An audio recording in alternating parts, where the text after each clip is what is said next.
All right, here we go, guys. It's this week's Yeti coldest moment of the week. I've got Chris Tyree, Jaden Greathouse here. Guys, great win last week. I want to talk first about your plays, then we'll jump into some other stuff. Chris, talk me through 65 yards. You guys are doing the 2-minute drill. It seems like every week 2-minute drills getting faster and you're using less timeouts. So just tell me through how that play came together and what you were thinking. Yeah, that play actually didn't work the way it was supposed to. Didn't look like it. Coach Parker always talks about like making our plays work, and I think that was like a really good example of that. Like I actually got thrown out of bounds, like as I'm running my route, and I'm like just trying my best to get back in bounds as fast as I can, and then like as soon as I turn around, I see Sam scrambling, so I just like try to find an open space, and luckily he finds me, sees me, and throws me the ball, and then I'm just trying to get as many yards as I can in a 2-minute situation, of course. So, yeah, that's how my play went. I want to know this. When a play breaks down, like how long does it take you to realize, okay, I got a freestyle here because this did not go according to plan? When do you break off? Like what goes through your head? Well, it's kind of new to me, just me being right. a new receiver as well. I think Jaden can talk to you a little bit more about that. But, just being able to see Sam scrambling, getting out of the pocket, trying to make something out of nothing, basically. Mm-hmm. We kind of got to do the same thing. We have rules to it, but I don't really want to get into that. But okay, keep the secrets in-house. Yeah, it's kind of just finding an open space, trying to use the whole field. All right, Jaden, let's talk about your play. This is now 3 touchdowns in 3 weeks for you.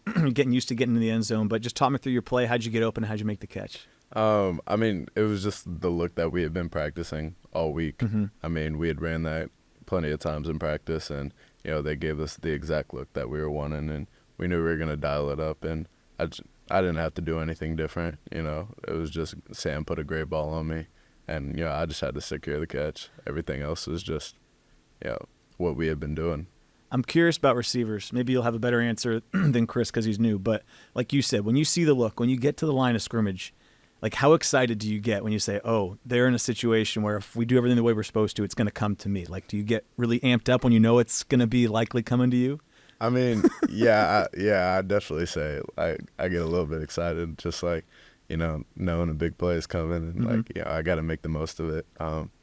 But it all comes down to the preparation, and all week you prepare to be in that situation, and so you're finally in it, and it's like I just have to resort back to my work, like just working at that every single day, in the weight room, getting faster and stronger on the field, making sharper cuts, things like that. Like it all just comes out in the game, and at the end of the day, you got to go make a play. Let me ask you this, because Chris is new to receiver. How do you think he's adjusting to the role as receiver? I know you're a young guy, but how do you think he's doing? I think he's doing as good of a job as anyone could, transitioning into a new position, just developing new tendencies that, like, for me, it's interesting to see because like this is what I've been doing all my life, right? And so to see CT really like mold into something that I've been practicing on all my life, like in route running, things like that, just small little tendencies that we see and only real receivers notice. Yeah. And just like seeing him notice that too, and working on his game every single day, just trying to push each other and push every single player on the team just to be better and maximize the moment that we're in. It really just helps us all come together even stronger. Chris, I'm curious because you've been here a while. You've seen a lot of guys come through it, and you've gone through it too. Are you surprised that Jaden's this successful this early?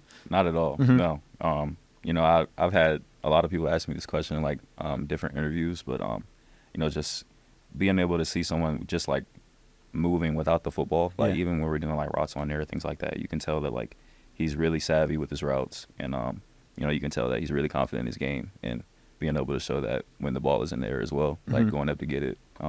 Contested catches, contested balls, it's like his confidence is through the roof. I mean, he knows that he's going to come down with it, and having a receiver like that is really special. Have you learned anything from him, even though you're the older guy? Yeah. What's something you've learned? I've been really like a sponge, like in terms of being new to the receiver room. Like I'm constantly learning from everyone in that room. Yeah. But like I would say Jaden is really good at his releases off the line of scrimmage. when we're going back, watching one-on-ones, even watching it live in person, Yeah. it's like it's hard to cover. You know, I kind of feel bad for the DBs sometimes, but it's really fun to watch. What's it like to have Chris in the receivers room? Because he's a veteran, and you guys, there's a lot of young guys in that room. So I imagine, even if it's not football stuff, like, what's the value of having someone that's kind of seen this place for a few years, like Chris, in that room with you guys? I mean, it's great. You know, from the start that I got here, you know, Coach Stuck told me, you know, I was going to be one of our slot guys, and I was going to be playing in the slot.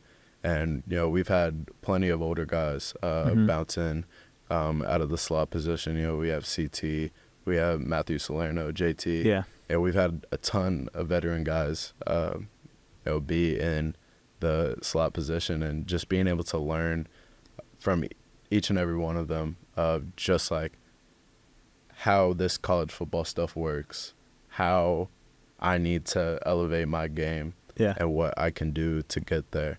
And I mean, it's not even just the older guys. Like, you know, we got guys like Jordan Faison, who was a walk-on, came here, and all of a sudden, you know, he's third string slot, and, you know, I'm learning things from him every single day. And it's just all about building that connection and having that communication to be able to, like, see what somebody is doing, be authentic with trying to help them, and really just bettering ourselves every single day.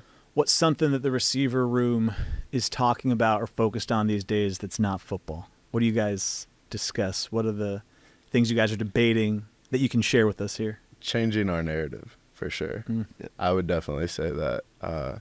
Changing the narrative that we have, that Notre Dame isn't just a run-heavy offense with great running backs and great O-line, but we have quarterback play, and we have wide receivers that are going to make plays. And, you know, everybody feels it in the organization. Everybody feels it coming. And Coach Stuck talks about, you know, like, as we go, we all go.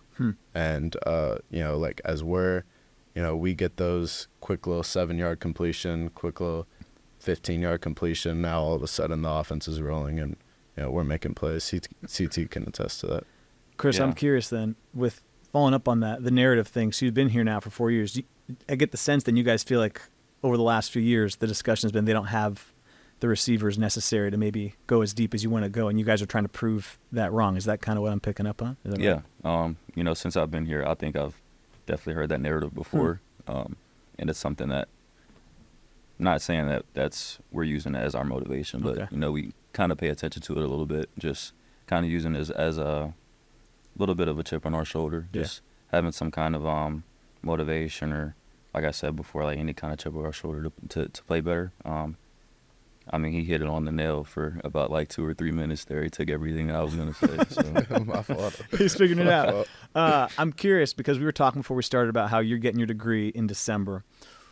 Congratulations in advance, assuming it all goes according to plan. Thank you. What, though, is some piece of advice you'd give Jaden for his next few years here to make sure, because it flies by, right? I remember I was here when you came on as a freshman. I can't believe you're wrapping up your degree. Like, what's the piece of advice you give him or young guys to make sure they do while they're here? It doesn't have to be football related. It could be academic. It could just be South Bend related. Like, what would you tell him to make sure he does over the next few years here? Yeah. One thing I would say is just, like, as your time here, throughout your time here, as you meet new people, see new things, travel to new places, like, don't take those relationships for granted. Like, you never know when you're going to have to reach out to somebody, or, like, meet someone new where you get a new opportunity, things like that. I mean, just to keep it short, like, don't take those relationships, like those friendships, don't take it for granted.